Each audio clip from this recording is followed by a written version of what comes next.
Europe کو ہم بتاتے ہیں کہ موضوع ہمارا اصل میں یورپ ہے. یورپ کا کیا حال تھا 1000 سال تک، جو اس وقت بہت زیادہ دندنا رہا ہے، شان دکھا رہا ہے، دھوکہ دے رہا ہے، وہ اس کا کیا حال تھا. خود یورپ والے کسی بھی کتاب کو آپ انگریزی کتاب کو دیکھیے، انسائکلوپیڈیا کو دیکھیے، اس میں لکھا ہے کہ 5ویں صدی سے لے کر 15ویں صدی تک کا جو زمانہ ہے وہ اس کو عصر الظلام کہتے ہیں. انگریزی میں اس کو ڈارک ایجز کہتے ہیں، ڈارک ایجز. اور اس کا جو درمیانی زمانہ ہے اس کو قرون وسطیٰ کہتے ہیں، میڈیول ایجز، مڈل ایجز. یہ قرون وسطیٰ ہے. قرون وسطیٰ آپ دیکھتے ہیں کہ کتابوں میں، مضامین میں برے طور پہ استعمال کیا جاتا ہے، برے معنوں میں استعمال کیا کہتے ہیں یہ قرون وسطیٰ کی بات ہے. قرون وسطیٰ کے معنی کیا ہے؟ ظلم کا زمانہ، جہالت کا زمانہ، استبداد کا زمانہ، انسانی حقوق کی پامالی کا زمانہ، شخصی حکومتوں کا زمانہ. یہ قرون وسطیٰ ہے. اور اس سے پہلے کا دور قرون مسلمہ ہے، بالکل تاریخی. تو 5ویں صدی سے لے کر 15ویں صدی تک کا یورپ، یہ اس کو عصر الظلام کہتے ہیں، تاریخ. اس سے پہلے کا جو زمانہ ہے اس کو عصر عتیق کہتے ہیں، قدیم زمانہ، اینشنٹ ایجز انگریزی میں اس کو کہتے ہیں. 5ویں صدی سے پہلے ہماری تاریخ 6ویں صدی سے شروع ہوتی ہے نا، اسلامی تاریخ. اور 14ویں صدی نہیں، 15ویں صدی تک سب سے بڑی طاقت ہر لحاظ سے مسلمان تھے. اور 5ویں صدی سے 15ویں صدی تک سب سے پسماندہ قوم یورپ کی قوم تھی، ہر لحاظ سے. یعنی وہ اسی لیے اس کے لیے خود عصر الظلام کا لفظ استعمال کرتے ہیں، ڈارک ایجز. اس سے پہلے کا زمانہ جو ہے وہ عصر عتیق ہے. تو اس میں وہ 2 حصوں میں بٹے ہوئے تھے یورپ، جس پہ مغربی تمدن کا پہلا جو عنصر ہے وہ یہی ہے، ان کی قدیم تاریخ اور اس کے بعد پھر مسیحیت. دونوں کو ہمیں سمجھنا چاہیے. تو قدیم تاریخ جو ان کی ہے تو اس میں یہ 2 طاقتیں تھیں، ایک یونانی تھے، ایک رومی تھے، رومنس اور گریکس جن کو کہتے ہیں. یونانی جو ہیں گریکس ہیں. تو یہ 2 الگ تھے بالکل. جو رومی تھے وہ سامراجی ذہن کے تھے، وہ دنیا پہ قبضہ کرتے تھے. آپ دیکھتے ہیں تاریخ میں کہ روم اور فرس کی لڑائی ہوتی رہتی تھی. غلبت الروم فی ادنی الارض ومن بعد غلبہم سیغلبون. روم اور فرس کی لڑائی ہوتی تھی. وہ لڑائی کہاں ہوتی تھی؟ یہاں شام کے علاقے میں ہوتی تھی، جو بیچ کا علاقہ ہم نے بتایا کہ یہ 2 حصوں کو جوڑنے والا علاقہ ہے شام، جس میں فلسطین ہے، جس میں سوریہ ہے، جس میں اردن ہے، جس میں لبنان ہے. یہ پورا شام ہے پورا. یہاں آ کے ان دونوں کی لڑائی ہوتی تھی. ادھر سے فرس آتے تھے، ادھر سے رومی آتے تھے. تو روم اور فرس کی لڑائی ہوتی تھی اور دنیا کو تباہ کرتے رہتے تھے یہ دونوں. رومی سفاک تھے، انسانی حقوق کا ان کو بالکل احساس نہیں تھا. رومیوں کی تاریخ آپ پڑھیں ان کی سفاکی کی تو صلاح الدین عبد الرحمن صاحب کی کتاب ہے، اس میں آپ دیکھ سکتے ہیں ان کی سفاکی کے واقعات. انسانوں سے ان کو کوئی دلچسپی نہیں تھی. سب سے بڑا احسان اسلام کا یہ ہے کہ اس نے انسان کی کرامت کا تصور دیا ہے. ان کے نزدیک انسان جانور ہے، اس کی کوئی حیثیت نہیں. جیسا چیونٹیوں کو مارا جاتا ہے ایسے انسانوں کو مارا جا سکتا ہے. زندہ انسانوں کو کے کپڑوں میں آگ لگا کر تفریح کرتے تھے، جانوروں سے مشتی ہوتی تھی. تو رومیوں کے سفاکی مشہور ہے. وہ جنگوں میں بہت سفاکی کا مظاہرہ کرتے تھے، پورے علاقے کو تباہ کر دیتے تھے. تو وہ سفاک تھے اور سامراجی ذہن کے تھے، مستقل دوسرے ملکوں پر حملے کرتے تھے. اس سب سے بڑی طاقت فرس کی تھی تو ان کی لڑائی فرس سے ہوتی رہتی تھی. کبھی فرس غالب آتے تھے، کبھی رومی غالب. تو رومی جو تھے وہ استبداد، انسانی حقوق کی پامالی اور سامراجی ذہن، عرض پر قبضہ کرنا، انسانوں پر قبضہ کرنا، یہ ان کا مزاج تھا. اس کے ساتھ ساتھ وہ بت پرست تھے، اوثان تھے، ان کے ملحد تھے. تو وہ ان کے جس طرح ہندوؤں کے میتھالوجی ہے ایسی رومیوں کی ایک میتھالوجی ہے. ان کے الہہ ہیں اور الہات ہیں. تو یہ وثنی تھے اور وہ تھے سامراجی ذہن کے تھے. یونانی، یہ یورپ مشتمل ہے دونوں پر. یورپ جو ہے اس وقت یورپ کی اصطلاح استعمال ہوتی ہے، وہ پورے اس علاقے میں منتقل ہوتی ہے. تو یہ 2 قومیں ہیں گویا. یونانی جو تھے وہ عقلانی لوگ تھے، ان میں بڑے بڑے فلاسفہ پیدا ہوئے، فلسفہ یونانیہ جو مشہور ہے، تو یہ بڑے بڑے فلاسفہ یونان میں پیدا ہوتے. یہ جو فلاسفہ تھے، فلسفے کی وجہ سے یہ بدعقیدہ تھے، ملحد تھے. تو ان کے یہاں الحاد ہے اور ان کے یہاں وثنیت ہے، ان کے یہاں عقلانیت محضہ ہے اور ان میں تسلط کا جذبہ ہے. یہ دو تھے. بعد میں یہ دونوں جوڑ گئے. یہ جب جوڑ گئے اور انہوں نے جو ملک جوڑ کر اتحاد کے بعد حکومت قائم کی، اس کو رومن امپائر کہتے ہیں. اور وہ رومن تہذیب ہے، وہ رومن امپائر، الامبراطوریۃ الرومیہ. ان دونوں کے اتحاد سے جو طاقت بنی وہ ہے رومن امپائر کی طرح. اب تو یورپ بٹ گیا ہے، ویسے حصوں میں تقسیم ہو گیا. اب اس وقت یورپ کی حیثیت دوسری ہے، مشرقی یورپ اور مغربی یورپ. مشرقی یورپ کمیونسٹ ہے، مغربی یورپ راسمالی ہے. یہ سب کی تقسیم دوسری ہے. اس وقت یہ پورا یورپ جو تھا، جو یونان اور روم کے پر منقسم تھا، تو یہ انہوں نے رومن امپائر قائم کی. پھر وہ رومن امپائر ٹوٹ گئی، اس کے بعد مشرقی حصہ الگ ہو گیا اور مغربی حصہ الگ ہو گیا. تو بہرحال پانچویں، یہ تو رومی اور یونانی ان کی پرانی تاریخ ہے. اس کے بعد 5ویں صدی میں انہوں نے مسیحیت کو اختیار کر لیا. یورپ کی جو مسیحیت ہے، آپ پڑھتے ہوں گے المجتمع وغیرہ مضامین آتے ہیں کہ المسیحیت الرومانیہ، یہ الگ ہے بالکل. یہ رومیوں نے مسیحیت کو اختیار کیا ہے اپنے میں اتحاد پیدا کرنے کے لیے. جب انہیں آپس میں بہت زیادہ کشمکش ہونے لگی تو اپنے میں اتحاد پیدا کرنے کے لیے مسیحیت کو اختیار کر لیا. اصل میں مسیحیت تو مشرق کی ہے، اس کا مرکز فلسطین ہے. فلسطین جو ہے وہ ارض مقدسہ ہے عیسائیوں کے لیے. حضرت عیسیٰ کی پیدائش کی جگہ ناصرہ، اس کے بعد نصرانی جن کو کہتے ہیں، ناصرہ جگہ ہے. بیت لحم ہے جہاں عیسال میں جاتے ہیں، کرسمس میں جاتے ہیں، بیت لحم ہے، وہ فلسطین میں ہے. ناصرہ فلسطین میں ہے. تو ان کا اصل جو ہے مرکز وہ فلسطین ہے. اس مسیحیت کو ان لوگوں نے اختیار کیا، لیکن مسیحیت کو اختیار کیا تو خالص مذہبی اعتبار سے نہیں اختیار کیا. اس کے ساتھ ان کے جو تصورات تھے، عقلانیت اور وہ رومیت، رومی ذہنیت، دونوں کو اس میں داخل کر دیا. تو ان کی مسیحیت خلیط ہے، رومیت اور یونانیت اور مسیحیت، عقیدہ مسیحیت. ان تین کی مسیحیت ان سے مختلف ہے مشرق والوں کی مسیحیت سے. اس کو المسیحیت الرومانیہ کہتے ہیں. تو اس میں سامراجی ذہن پایا جاتا ہے. وہ مسیحیت جو مشرق کی ہے اس کا ذہن مختلف ہے ان سے. جو شام کے مسیحی ہیں یا دوسرے علاقوں کے مسیحی ہیں، ان سے کوئی بڑا ٹکراؤ مسلمانوں کا نہیں رہا. مسلمانوں کا ٹکراؤ ان سے رہا ہے، اس لیے کہ ان کی جو خلفیہ ہے، تاریخی خلفیہ، وہ یونانی اور رومی ہے. تو انہی سے مسلمانوں کا ٹکراؤ ہوا. تو یہ 5ویں صدی سے 15ویں صدی تک کا جو زمانہ ہے یہ ڈارک ایجز ہے. 6ٹھی صدی سے 14ویں صدی تک کا زمانہ ہے اس کو قرون وسطیٰ کہتے ہیں. اس میں انہوں نے تھوڑی کوششیں شروع کی. مسیحی یہ ڈارک ایجز اس لیے کہتے ہیں کہ اس میں علم پر پابندی تھی اور دنیا کے لیے کام کرنے پر پابندی تھی. یعنی رہبانیت خالصہ فرض کر دی گئی تھی ان کے اوپر. علم ممنوع تھا، شجرہ ممنوعہ تھا. جو کتابیں تھیں ان کتابوں کو انہوں نے کتبخانے میں بند کر دیا، تالا ڈال دیا اور کتابوں کے پڑھنے پر پابندی لگائی. تو یہ جہالت کا دور ہے اور پسماندگی کا تخلف کا دور ہے. جب دنیا کے لیے آدمی کام نہیں کرے گا تو خوشحالی کیسے آئے گی؟ انتہائی بدحالی. اس کی بھی تاریخ ہے. اگر آپ عربی تاریخ پڑھیں تو اصل العرب، اس میں الحضارت الغربیہ، عباس محمود عقاد کی بھی کتاب ہے اور ان کی بھی کرد علی کی کتاب. انہوں نے دکھایا کہ 1000 سال تک یورپ کی کیا حالت تھی. جنگلوں میں رہتے تھے، جانوروں کے ساتھ رہتے تھے، جھوپڑوں میں رہتے تھے، پانی اپنے لیے حرام کر رکھا تھا، نہاتے نہیں تھے، دھوتے نہیں تھے، پانی کا استعمال نہیں کرتے تھے. اور رہبانیت یہ کہ ہاتھ اٹھا دیا تو ہاتھ سوکھ گیا، پیر اٹھا لیا پیر سوکھ گیا.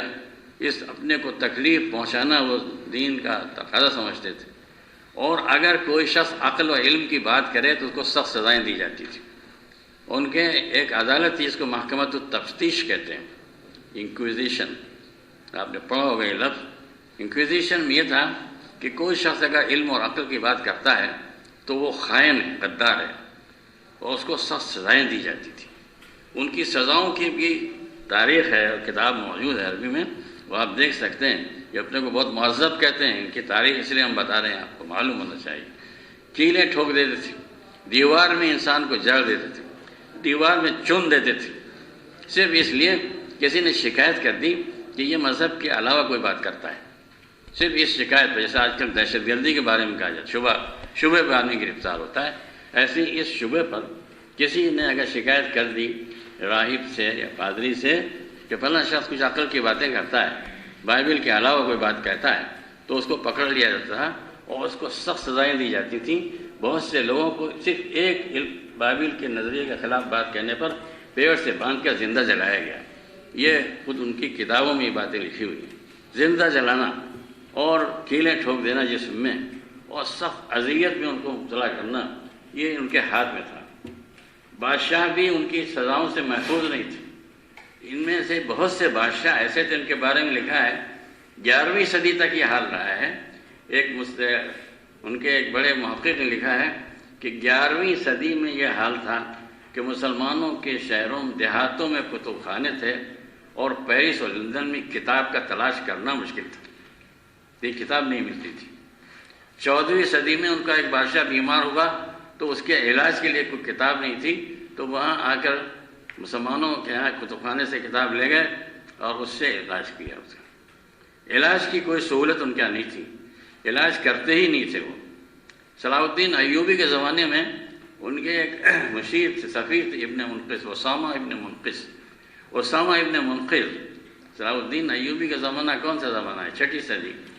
6ٹھی صدی ہجری، تو 12ویں صدی قریب ہے، 11ویں 12ویں صدی۔ تو اس میں اسامہ ابن منقذ یورپ کے ایک علاقے میں گئے، یہ کتاب چھپی ہے اور ان کا سفر نامہ چھپا ہے، اور اس کو مستشرق بہت بڑا جو ہے ہتی، فلپ ہتی نے ایڈٹ کیا ہے، اور اس نے اس کی تردید نہیں کی ہے۔ وہ کتاب موجود ہے، دیکھ لیجیے آپ۔ انہوں نے لکھا ہے کہ ہم گئے تو ہمارے ایک آدمی کا پیر کاٹا جا رہا تھا، تو آپریشن کا طریقہ نہیں معلوم تھا۔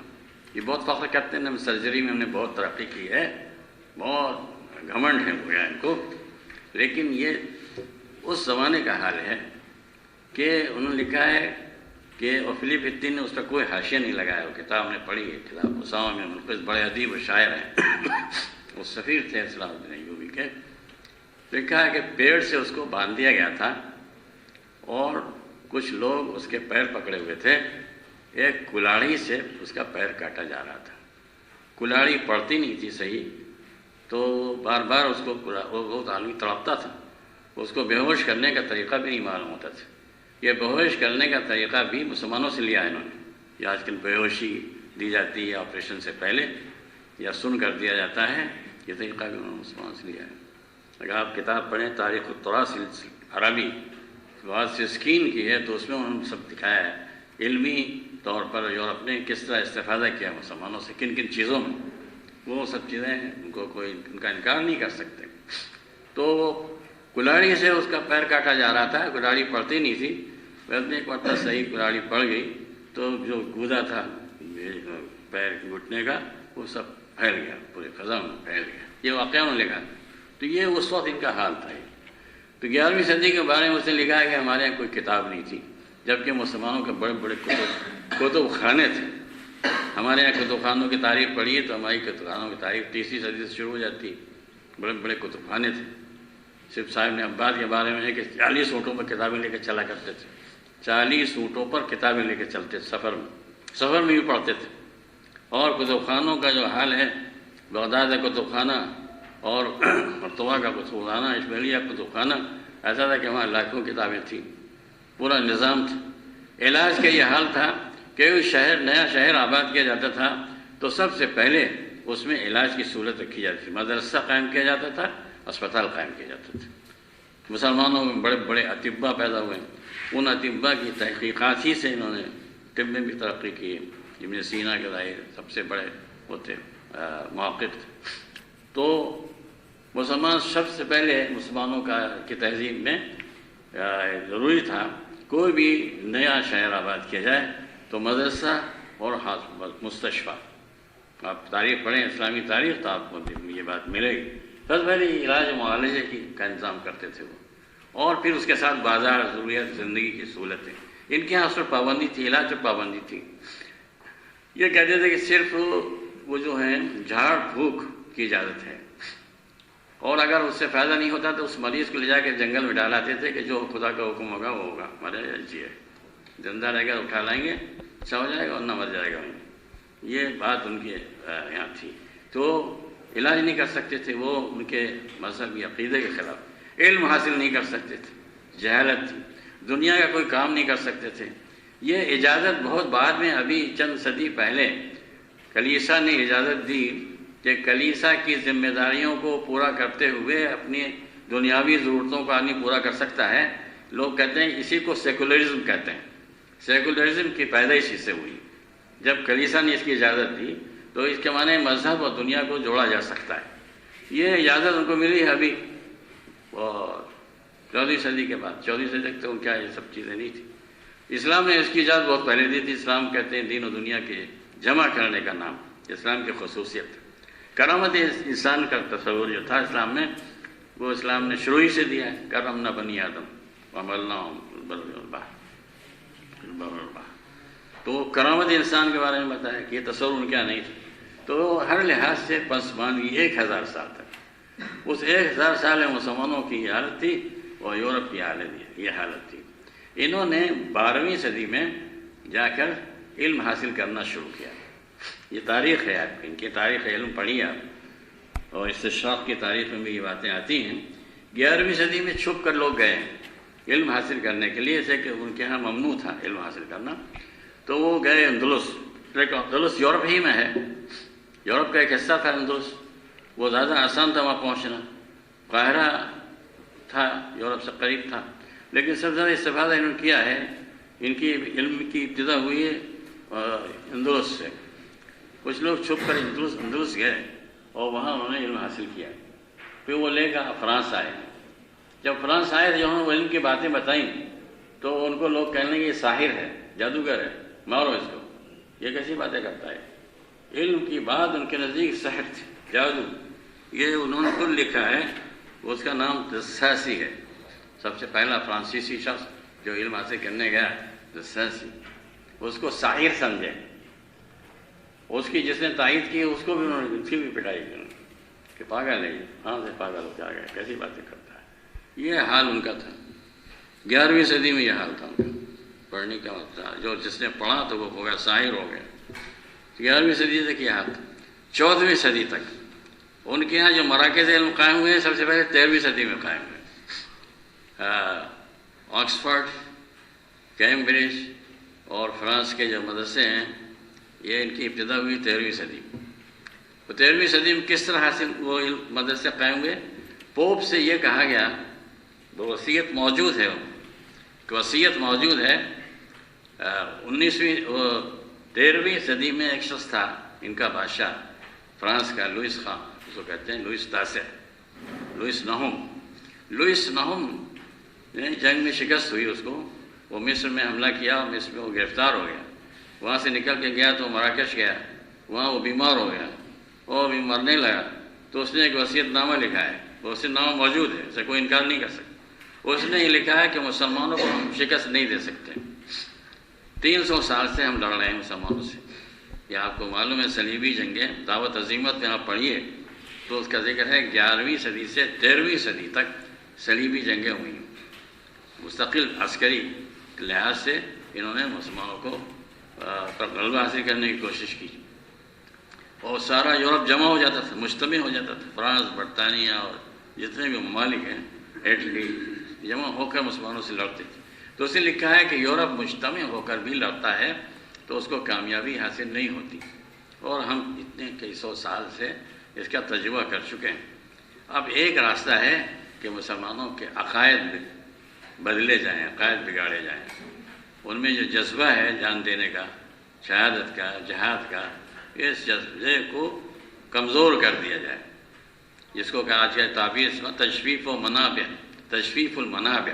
تو تشفیف المنابع میں یہی، وہ سوتے خشک کر دی جائیں، جن سے ان میں طاقت پیدا ہوتی اور مقابلے کی صلاحیت پیدا ہو جاتی کہ پورا یورپ مل کر لڑتا ہے، ایک چھوٹا ملک اس کو شکست دے دیتا ہے، جیسے کہ وہاں کے مسلمانوں میں جذبہ پیدا ہو جاتا ہے۔ اس کی تاریخ ہے نیپولین کو نکلنا پڑا، لوئس تاسع کو نکلنا پڑا، گرفتار ہو گیا، اور اس کے بعد اس نے یہ وصیت نامہ کیا۔ یہ وصیت نامہ محفوظ تھا، اس کو 13ویں صدی میں پوپ سے 2-3 آدمیوں نے آ کے کہا کہ یہ وصیت نامہ ہے لوئس کا، اور مسلمانوں کو سے ہم اب لڑ نہیں سکتے ہیں، تو ہمیں یہ چاہیے کہ ہم مسلمانوں کے علوم حاصل کریں اور پھر ان کے عقائد کو بگاڑنے کی کوشش کریں، ان علوم کے راستے سے علم کا راستہ اختیار کریں۔ یہ 13ویں صدی کی بات ہے۔ 14ویں صدی میں ان کے یہاں اجازت مل گئی، علم حاصل کرنے کی اجازت مل گئی، تو علم کی اجازت اس بنیاد پر دی پوپ نے، مگر اس نے شرط لگائی کہ جو مراکز علم ہیں وہ کلیسا کے ماتحت ہوں گے، اس پر کلیسا کا کنٹرول ہوگا، یعنی آزاد مدارس کے قیام کی اجازت اس نے نہیں دی پوپ نے، لیکن پوپ کا کنٹرول تھا پورا کلیسا کا۔ سلطۃ الکلیسا جو تعبیر استعمال ہوتی ہے، وہ بادشاہ بھی اس کی بات مانتے تھے، اور بادشاہوں کو بھی پڑھنے کی اجازت نہیں تھی۔ ان کے بہت سے بادشاہوں کے بارے میں ہے کہ وہ اپنا نام بھی نہیں لکھ سکتے تھے، لکھنا نہیں جانتے تھے، جو یہ فرانس اور برطانیہ کے جو حکام تھے وہ لکھنا نہیں جانتے۔ تو اس نے اجازت دی اس بنیاد پر کہ علم حاصل کر کے ہم مسلمانوں پر غلبہ حاصل کر سکتے ہیں، ان کو ہم یا تو اسلام سے نکال سکتے ہیں، اسلام کے بارے میں مشکوک کر سکتے ہیں، یا عیسائیت میں داخل کر سکتے ہیں، اور اس کے ساتھ ساتھ عیسائی تحریک چلائی جائے، جس کو تبشیر کہتے ہیں، تنصیر، عیسائی بنانے کی تحریک، دعوتی کام بھی کیا جائے اور علمی کام کیا جائے، یعنی علمی لحاظ سے ان پر حملہ کیا جائے، اس کے لیے پڑھنے کی ضرورت ہے، اور ایسے مبشر تیار کیے جائیں جو جا کے دعوتی کام کریں۔ تو یہاں سے تبشیر، تنصیر اور استشراق یا علم کی تحصیل کا دور شروع ہوتا ہے۔ تو یہ 15ویں صدی میں اس کے نتائج ظاہر ہوئے۔ 15ویں صدی میں ان کے یہاں کچھ لوگ پیدا ہوئے، یعنی وہ جو پابندی تھی کہ ان کو سزائیں دی جاتی تھیں، وہ سزائیں ختم کر دی گئیں، اب لوگوں نے پڑھنا شروع کیا۔ 16ویں صدی کو یہ لوگ کہتے ہیں عصر النور۔ یہ تعبیرات ہیں، یہ مانی ہوئی تعبیرات ہیں، یہ یورپ کی، یعنی کسی بھی ڈکشنری میں آپ دیکھ سکتے ہیں، اس کو ایج آف انلائٹنمنٹ اس کا نام ہے، اس کے معنی عصر النور۔ عصر النور کسے کہتے ہیں؟